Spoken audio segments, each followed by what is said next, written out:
Alrighty, today I'm going to show you how to change the front brake pads on your GPX250 or Ninja 250, and yeah, it's the same for the ZZR250s as well, although the ZZR250 brake calipers are mounted on with some Allen keys. Now this will also be pretty similar for every bike, except just the way the caliper mounts on will be different. This is a really easy job, so there's no real point of taking this to your mechanic to get brake pads changed, because it is a really easy job. The only thing is with other bikes, sometimes it's a bit harder to actually get the caliper off. Sometimes there's other things you have to take off. For example, gold wings, you have to take a lot of things off to actually get to the calipers themselves. But today I'm going to show you how to change them. So what you're going to need is a 12-tooth socket or 12mm socket or a 12mm spanner. That is to remove the bolts here. And you're also going to need your new brake pads. I got these off eBay. These are sintered brake pads. For the front you want sintered, you don't want organic. Obviously you can get ceramic if you can get them, but sintered are the best. If you put organic on the fronts, they're really soft, they get chewed up really quickly and they won't break very well. Sintered are the best for this job. So these are about $25 and they're from LTR Braking, but if you're in America you can get them off other sites.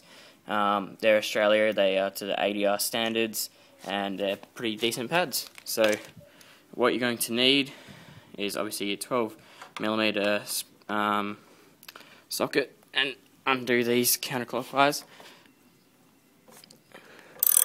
Now I've taken this off a couple of weeks ago to do my fork seals, take the wheel off, so these aren't set in like they would be if you haven't taken this off in a couple of years or so. So usually they'll be a bit harder. Now it's probably a good idea to put some blue Loctite.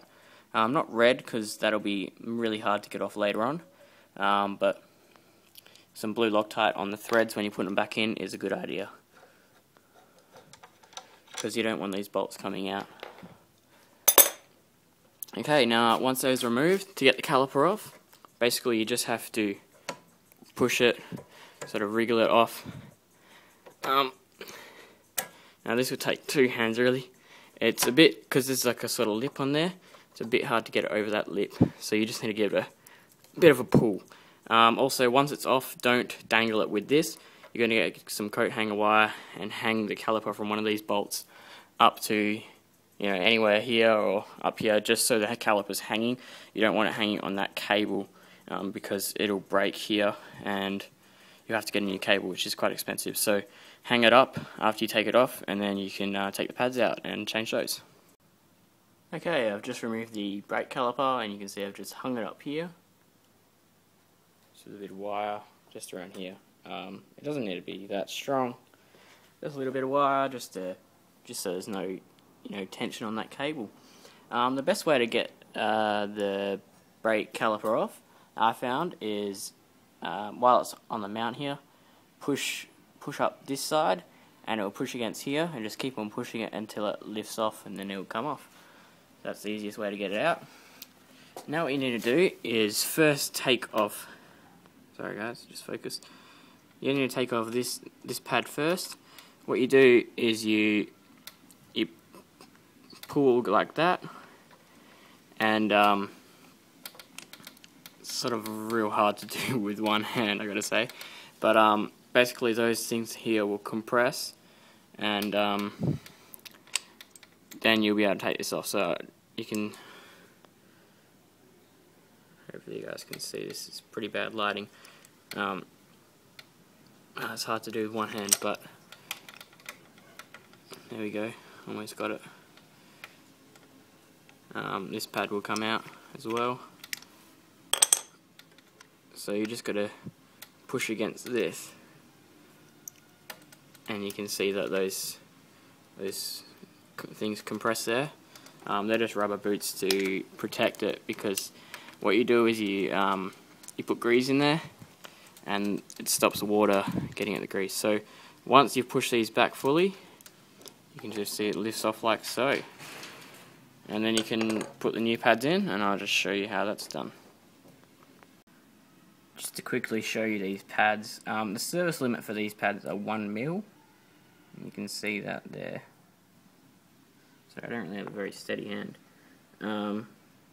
But yeah, they're probably at about, I would say, 1 to 2 mil. So they're pretty much at their service limit. If you look at this side, it looks pretty good, but it's got hardly any meat left on there. And you really don't want to be anywhere near the service limit. It says 1 mil, but you really want to change them when it's at about 2.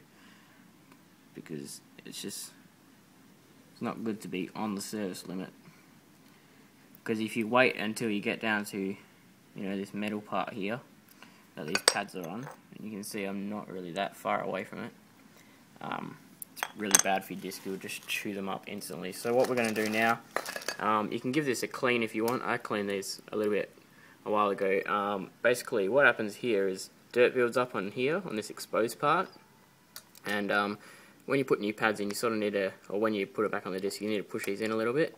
And if it's all dirty around there, then you can't really push them in. So what you need to do is push your brake lever a little bit until they come out a little bit, and then you can just lightly sand them and get all that grime off. So yeah, alrighty. Now I'll just install the new pads.